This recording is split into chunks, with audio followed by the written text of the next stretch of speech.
જય શ્રી કૃષ્ણ મિત્રો. કાલનો વિડીયો પોસ્ટ નથી થઈ શક્યો કારણ કે કાલે અમે બહાર ગામ ગયા હતા અને ત્યાંથી ઘર માટે એક નવું નજરાણું પણ લઈને આવ્યા છીએ. તો સમય ન મળ્યો અને એ નજરાણું દેખાડું એ પહેલા આજની વાત કરી લઉં. આજે તો છે ને મારી વેટ લોસ જર્નીનો મતલબ વેટ લોસ જર્ની પાર્ટ 2 નો 35મો દિવસ છે, બરોબર છે. અને આજનો દિવસ છે ને ખરેખર મારા માટે મનની પરીક્ષાનો દિવસ રહ્યો, કારણ કે આજે છે ને મારા દીકરાની ખાસ ફરમાઈશ હતી કે મમ્મી પૂરણપૂરી બને. એટલે અને એની પાછળ એક કારણ છે કે એ છે ને આવતા રવિવારે હવે હોસ્ટેલમાં વહી જવાનો છે, સ્કૂલ સ્ટાર્ટ થઈ જાય છે એની. તો એને હોસ્ટેલમાં જવાનું છે એટલે એ રોજે કંઈક ને કંઈક ફરમાઈશ કરે. એટલે અત્યારે રોજ કંઈક ને કંઈક ફરમાઈશ હોય એની કે ક્યારેક આ બનાવે, ક્યારેક ઓલું બનાવે એમ. અને હું પણ મનમાં એમ જ વિચારું કે હું પછી રોજ સામે બેસીને મારી સામે બેસીને ક્યાં ખાવાનું છે. એટલે અત્યારે એને જે ગમે એ બધું પ્રેમથી બનાવીને ખવડાવી દઉં. પછી મારો દીકરો હોસ્ટેલમાં વહી જાય તો હું કોના માટે બનાવીશ એમ. એટલે એવું ભાવ તો આવે ને આપણને મા તરીકે એમ. એટલે બાળક મોટું થઈ જાય એટલે બહાર ભણવા જાય, પણ મમ્મીનું મન તો એ જ વિચારે ને એમ કે ચાલ બેટા તારી મનપસંદ વાનગી બનાવી આપું એમ. એટલે આજે ઘરમાં છે ને પૂરણપૂરીનો કાર્યક્રમ હતો અને હજી પૂરું નથી થયું. તમે સાંભળો તો ખરી હું થયું આજે આખા દિવસમાં. હવે એક તરફ પૂરણપૂરી બની રહી હતી ને હું પૂરણનો હલાવતી હતી કરવા મસાલો પૂરણ બનાવવા, અને બીજી તરફ આજે મારો મંગળવારનો વોટર ફાસ્ટિંગનો દિવસ હતો. એટલે મેં કીધું ઓહો, એ તો મનમાં કંટ્રોલ રાખવો પડશે, મને તો બહુ ભાવે પૂરણપૂરી. પણ તો સાચું કહું તો થોડાક મહિના પહેલા હોત ને તો પૂરણ બનાવતી વખતે જ 2-4 ચમચી આખી ચાખી લીધી હોત ને લબાકા લઈ લીધા હોત. પણ ગરમા ગરમ પૂરણપૂરી સામે આવી પછી તો વાત જ શું કરવાની, એમ એ ટાઈપનું થઈ જાય મનમાં. પણ હવે કંઈક બદલાઈ ગયું છે કે આજ વજન ઘટાડવાની સફર મેં 11 ફેબ્રુઆરી ચાલુ કરી હતી ને ત્યારથી અત્યાર સુધીમાં મને માત્ર વજન ઘટાડવાનું નથી શીખવ્યું આ સફરે મને, પણ મારા મન પર કાબુ મેળવવાનું પણ શીખવ્યું છે. કારણ કે ગયા મંગળવારે મેં વોટર ફાસ્ટિંગ કરવું હતું, પણ મહેકના ફ્રેન્ડ ને લોકો આવ્યા તો અમે ગયા નરસિંહનાથે, ના થયું. તો મેં કીધું આ વખતે તો હવે દર વખતે એમ નહીં હાલે ભાઈ. એટલે હું પૂરણપૂરી બનાવતી હતી ને મનમાં બધું વિચારતી હતી, ત્યાં તો મહેમાન આવી ગયા. થોડી વાર બેસીને તેઓ નરસિંહનાથ મંદિરે ગયા, અમે ગયા બધું મંગળવારે ગયા હતા ને એમ. પછી બપોરે જમવા માટે પાછા આવ્યા. એટલે સદનસીબે એ લોકો આવ્યા ત્યાં સુધીમાં મારે રસોઈ વસોઈ બધું થઈ ગયું હતું. એટલે બધાએ મસ્ત પ્રેમથી જમી લીધું અને હું મારી વોટર ફાસ્ટિંગ જર્ની પર છું આજના દિવસ માટે. તો આશ્ચર્યની વાત તો એ છે, મને ખુદને પણ આશ્ચર્ય થયું કે મને કાંઈ તકલીફ પણ ન થઈ. કારણ કે આજે જ્યારે આપણે છે ને મનમાં આમ પાક્કો નિર્ણય લઈ લઈને કે મારે હવે આમ જ અડગ રહેવું છે, ત્યારે છે ને લાલચ ધીમે ધીમે નબળી પડતી જાય. પહેલા તો નહોતી, પણ હવે આટલા મહિના પછી મને હવે એવું થઈ ગયું એમ.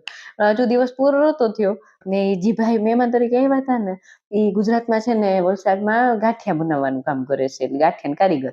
એટલે બપોર મારા સસરા બેઠા હતા ને અમે બધા, તો એને કીધું એ ભાઈને કે તમે આજે જાઓ ને પેલા અમારા માટે ગાંઠિયાનો ડબરો બનાવી ભરીને જાજો હોય કે વણેલ ગાંઠિયાનો.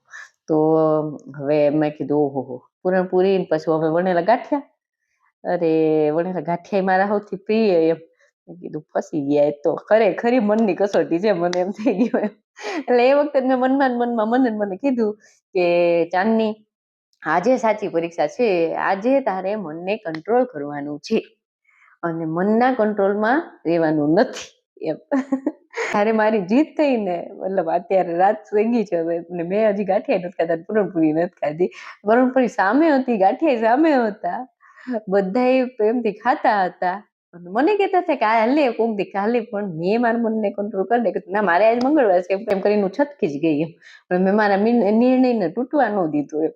કારણ કે હવે મને સમજાઈ ગયું છે વજન ઘટાડવા માટે ભૂખ્યા રહેવું જરૂરી નથી, પણ મનને સમજાવવું જરૂરી છે. એ વાત મને આજે એકદમથી આમ પૂરી અંદર સુધી સમજાઈ ગઈ.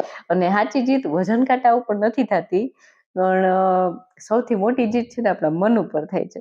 એટલે કાલે પણ એક નવી ચેલેન્જ તૈયાર છે. મહેમાનો ડબ્બો ભરીને ગયા છે હજી ગાંઠિયાનો મૂકીને, ખાઈશ તો ખરી હો, ભલે આજ ના ખાધું. અને કાલે ગાંઠિયાને છે ને મારે 1100 કેલરીની હાઈ પ્રોટીન ડાયટ ચાર્ટમાં મેનેજ કરવાનું છે. એ મારા માટે વિચારમાં છે મારા મનમાં, તો કાલ તમને વિડીયોમાં બતાવીશ. એટલે કાલનો વિડીયો જોવાનું ચૂકતા નહીં કે કાલ મારી દિનચર્યા ગાંઠિયા સાથે કેવી રહી છે એમ. અને કાલ બુધવાર પણ છે, એટલે કાલ હું વજનનું અપડેટ આપવાની છું, જેમ દર બુધવારે હું આપું છું એમ જ એમ. અને કાલે બારગામથી જે ઘર માટે એક નવું નજરાણું લઈને આવ્યા ને, એ હું તમને હવે બતાવી દઉં. એટલે તમે જોઈને મને કહો કે કેવું છે. આ રહ્યું આપણું નવું રોયલ લુક વાળું ડાઇનિંગ ટેબલ એ જે અમે કાલે લઈ આવ્યા. ને હવે અહીં નવા ઘર અમે શિફ્ટ થયા 4 વર્ષ થઈ ગયા, પણ ડાઇનિંગ ટેબલ રહી ગયું હતું, તો હવે કાલે આવ્યું છે. તો મને તો બહુ જ ગમ્યું. તમને કેવું લાગે છે ને કમેન્ટમાં જરૂરથી કહેજો કે ડાઇનિંગ ટેબલ કેવું છે. બરોબર છે. હા, જો કાલે બુધવાર છે એટલે દર બુધવારની જેમ વજનનો અપડેટ પણ બતાવીશું કાલે. બરોબર છે. એટલે જે કઈ વજન મારું વધઘટ જે કઈ થયો છે એ બધું કાલે જોવા મળશે. એટલે કાલ માટે થોડુંક એક્સાઇટમેન્ટ છે કે ભાઈ હું થયું વજનનું મારે. એટલે જાણવા માટે કાલ રાત્રે 10 વાગે જરૂરથી જોજો વિડીયો મારો. ને વિડીયો ગમ્યો હોય ને તો એક લાઈક જરૂરથી કરજો. અને મારી આ વજન ઘટાડવાની સફરમાં સાથ આપવા માટે, સથવારો પૂરવા માટે મારી ચેનલને સબસ્ક્રાઇબ જરૂરથી કરજો અને બેલ આઇકન જરૂરથી દબાવજો. બરોબર છે. અને હા, પેલા મારા બીજા વિડીયો પણ જોઈ લેજો. અને જો તમને ખરેખર લાગે કે આ મારી સફર પ્રામાણિક છે અને હું જે કંઈ બતાવું છું બધું સાચું બતાવું છું, તો તમને વિશ્વાસપાત્ર લાગે અને મારી સફરમાં તમારે પણ સાથ પુરાવો હોય તો અને માત્ર તો જ સબસ્ક્રાઇબ કરજો. બરોબર છે. કોઈ જબરદસ્તી નથી, નહીં તો પછી ફિર મિલેંગે ચલતે ચલતે. બરોબર ને? ચલો ત્યારે રેડ ક્રોસ માર્ક કરી લઈએ. ચલો, આજની તારીખમાં રેડ ક્રોસ માર્ક અને કાલની 15 તારીખમાં ગ્રીન ક્રોસ માર્ક. કારણ કે કાલનો દિવસ તો બધી ખરીદી કરવાની ગયા એમાં રહી ગયો, જેમ તેમ ગયો. બરોબર છે. અને કાલનું અપડેટ જોવા માટે જરૂરથી જોજો. આવતીકાલે રાત્રે 10 વાગે. ત્યાં સુધી ચમકતી ચાંદનીને રજા આપો. જય શ્રી કૃષ્ણ. ખુદની તબિયતનું ધ્યાન રાખજો, પરિવારનું બધાનું ધ્યાન રાખજો. Bye bye. જય શ્રી કૃષ્ણ. Good night.